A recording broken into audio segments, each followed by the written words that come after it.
Hello there, and welcome back to Not Name Talks. It's great to be here. Today we're exploring some really practical self-care, specifically looking at acceptance and commitment therapy, or ACT. Mm, Think of this as, well, a straightforward guide. We want to understand and maybe gently apply ACT ideas in daily life. No heavy academic stuff, just clear insights. exactly. Yeah, we're focusing on ACT. It got started with Stephen C. Hayes back in the 1980s. Right. And fundamentally, it's about how you handle those, difficult thoughts and feelings life throws your way. Which happens a lot. It does, while still building a life that feels rich and meaningful, guided by what you truly value. Yeah, navigating everything these days. Yeah, It's a lot. So having effective ways to deal with our inner stuff is pretty crucial, I think. absolutely. We've pulled together some, solid research and reliable info to really get a handle on ACT and how it might actually work for you. Yeah, the goal today is really practical. What is ACT and how can you maybe start using some of these ideas? Okay, so just drilling down, what's the core idea? What's ACT really about? Well, the main aim of ACT is helping you develop a different kind of relationship with your difficult thoughts and feelings. Different how? It's less about trying to eliminate them and more about learning to handle them effectively so you can still move towards what's genuinely important to your values. So it's not necessarily about just feeling happy all the time, that constant pursuit. Not really, no. ACT actually suggests that, those unpleasant inner feelings, they're often normal responses to life. So Okay. instead of fighting them, which is often our first instinct, Yeah, push them away. right, ACT encourages us to make space for them, accept them a bit more. That feels quite different from what you usually hear, doesn't it? We're often told, aim for the positive, avoid the negative. It is different. And what's interesting is that sometimes struggling against those unwanted thoughts and feelings can actually, well, make things feel worse, amplify them. Right. So ACT introduces this idea of psychological flexibility, being present even with difficult stuff, and still choosing to act in ways that align with your values. Okay. And how does it fit in with other therapies? Like, people know about CBT. Good question. ACT is often called a third wave of cognitive behavioral therapy, CBT. Third wave. Yeah. So traditional CBT often focuses on directly changing negative thoughts, challenging them. ACT has a slightly different emphasis. Which is? It really highlights acceptance.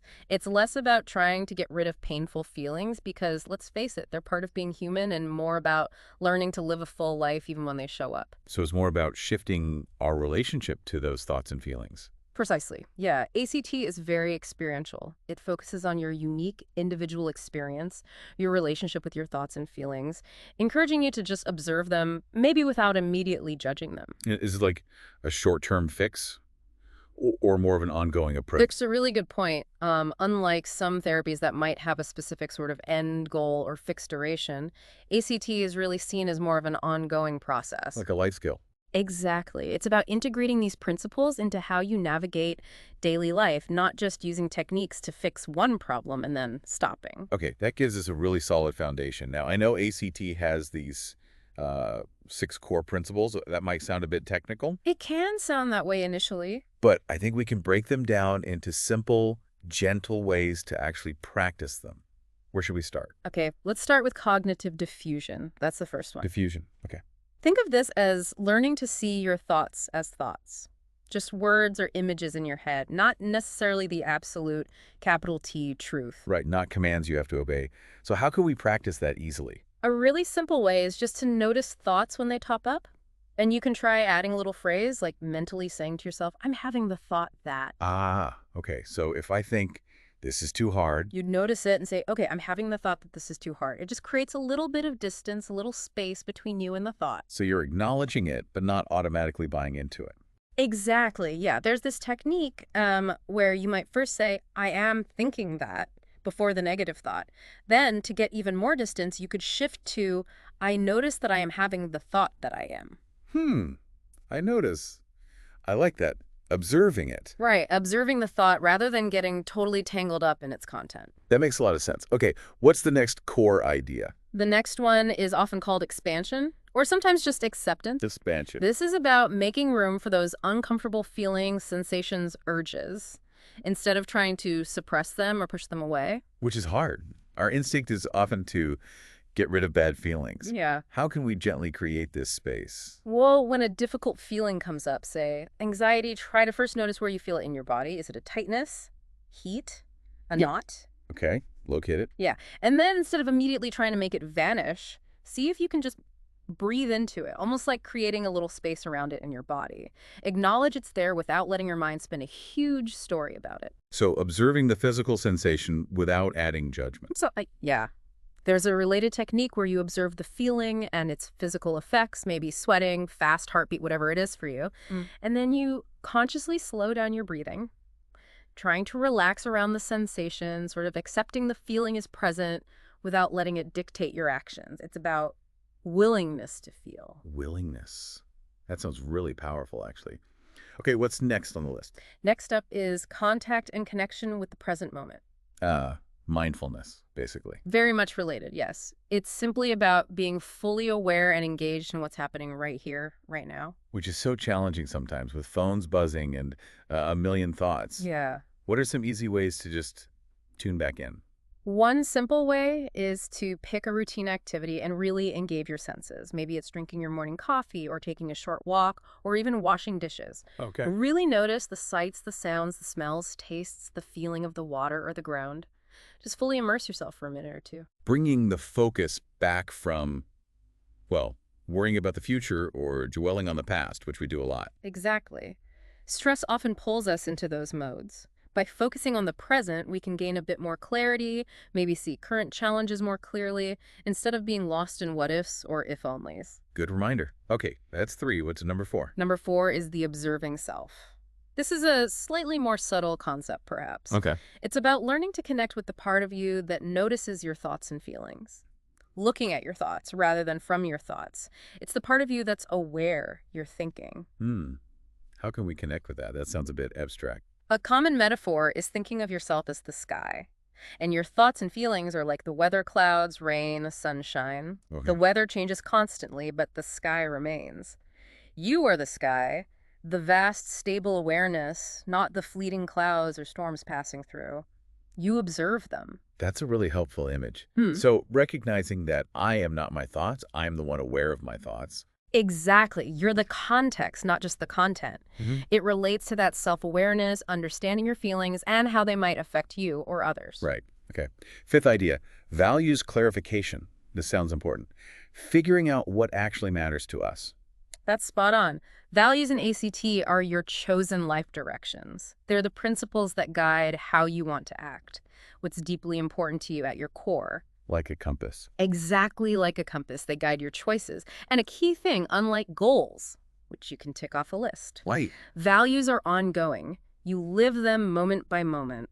Kindness isn't a goal you achieve, it's a way you choose to behave, continuously. Okay, so how do we figure out these values? It feels like a pretty big question. It can be, but you can start simply. Reflect on different areas of your life, like family, work, health, community. Ask yourself, what do I truly care about here? What kind of person do I aspire to be in this area? Thinking about maybe who inspires us. Yes.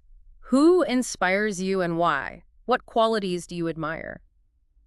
Even thinking about what makes you really angry can sometimes point towards a value that's being violated. Interesting. And I know there are tools too, like questionnaires. That's right. There's something called the Valued Living Questionnaire, or VLQ, for instance. VLQ.